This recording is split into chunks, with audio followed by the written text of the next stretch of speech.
Hello बच्चों, let's read the question. A particle of mass m is moving in yz plane with a uniform velocity v with its trajectory running parallel to positive y-axis and intersecting z-axis at z equals a. The change in angular momentum about the origin as it bounces elastically from a wall at y equals constant a is here. We have given a diagram with 4 options. Now to answer this question, first we will discuss here the key concept, and here the key concept is angular momentum. Now यहाँ पे अगर हम बात करें angular momentum की, it is given as L equals R cross P, और इसी को हम यहाँ पे ये भी लिख सकते हैं L can be written as M into V into R sin theta. Now according to the question हमारे पास यहाँ पे एक पार्टिकल है which is moving in YZ plane, और यहाँ पे जो पार्टिकल का मोशन है वो Z एक्सिस के करस्पॉन्डिंग कांस्टेंट है, यानी जो Z का हमारे पास कोऑर्डिनेट है that is fixed and it is given as A, और यहाँ पे हमारे पास जो वेलोसिटी गिवन है it is given as V. तो सबसे पहले हमें यहाँ पे इनिशियल और फाइनल वेलोसिटी कैलकुलेट करनी पड़ेगी, उसी के अकॉर्डिंग हम यहाँ पे change in angular momentum find out कर सकते हैं. तो जो पार्टिकल है इस तरीके से मोशन करते हुए इस वॉल से टकराता है, टकराने के बाद वो इसी पाथ को फॉलो करते हुए बैकवर्ड डायरेक्शन में मूव करेगा, और इसकी वेलोसिटी सेम होगी क्योंकि इलास्टिक कोलिजन यहाँ पे परफॉर्म हो रहा है. So we can say since elastic collision is given, तो हमारे पास यहाँ पे जो इनिशियल और फाइनल वेलोसिटी होंगी उनकी डायरेक्शन तो अपोजिट होगी बट मैग्नीट्यूड उनका यहाँ पे सेम होगा. तो we can say initial velocity can be written as V I equals, ये हो जाएगा. अगर हम इनिशियली इसकी वेलोसिटी को ऑब्जर्व करेंगे तो ये यहाँ पे y एक्सिस के करस्पॉन्डिंग मूव कर रहा है, it will be given as v into e cap y के बराबर. सिमिलरली यहाँ पे अगर हम इसकी फाइनल वेलोसिटी की बात करेंगे तो इसकी जो फाइनल वेलोसिटी गिवन होगी it can be written as minus of v e cap y, क्योंकि दोनों की डायरेक्शन अपोजिट है तो y के करस्पॉन्डिंग ये जो डायरेक्शन आएगी जब ये इससे टकरा करके वापस आएगा that will be of the negative value.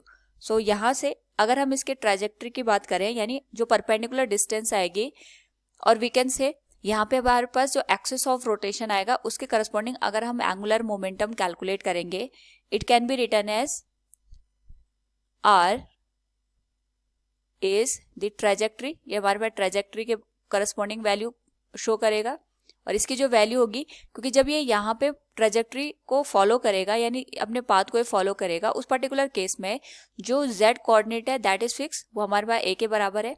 लेकिन जब ये फॉरवर्ड या बैकवर्ड डायरेक्शन में मूव करेगा उस पर्टिकुलर केस में जो y कोऑर्डिनेट होगा दैट विल गेट चेंज, उसकी वैल्यू चेंज होगी. सो हम यहाँ से लिख सकते हैं जो ट्रैजेक्टरी की वैल्यू होगी that will be R can be written as y e cap y plus जो z के करस्पॉन्डिंग कोऑर्डिनेट है दैट इज फिक्स्ड, इसको हम लिखेंगे a ई कैप z के बराबर. सो यहाँ से अगर हम बात करें चेंज इन एंगुलर मोमेंटम की, so we can write here change in angular momentum, it will be written as R cross m into change in velocity, और इसकी जो वैल्यू निकल के आएगी it will be R cross m, change in velocity will be final velocity minus initial velocity, so it will be del L equals R cross m, final velocity हमारे पास आ जाएगी minus v e cap y minus initial velocity आ जाएगी v e cap y के बराबर. सो अगर हम यहाँ पे ट्रेजेक्ट्री यानी L की वैल्यू ना यहाँ पे अगर हम R की वैल्यू को रिप्लेस कर दें it will B y e cap y plus a E cap z के बराबर multiplied with m into it will be 2 into v e cap y. From here del L will be written as y e cap y plus a e cap z it will be cross multiplied with -2 into m v e cap y के बराबर।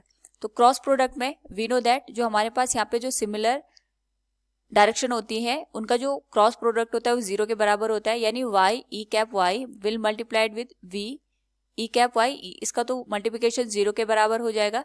But यहाँ पे जो e cap z का cross product अगर हम देखेंगे e cap y के साथ, it will be of the e cap x, but जो डायरेक्शन आएगी वो नेगेटिव आएगी। So from here we can write del L will be return as minus minus का प्लस हो जाएगा, it will be 2 into M into A into V e cap X के बराबर। So from the given question हमारे पास जो change in angular momentum आएगा it will be 2 into M into A into V e cap X. So we can say here the change in angular momentum about the origin as it bounces elastically from a wall at y is constant is 2 into m into a into v e cap x. Option B will be the correct one. Hope all you understood it. Thank you and best of luck.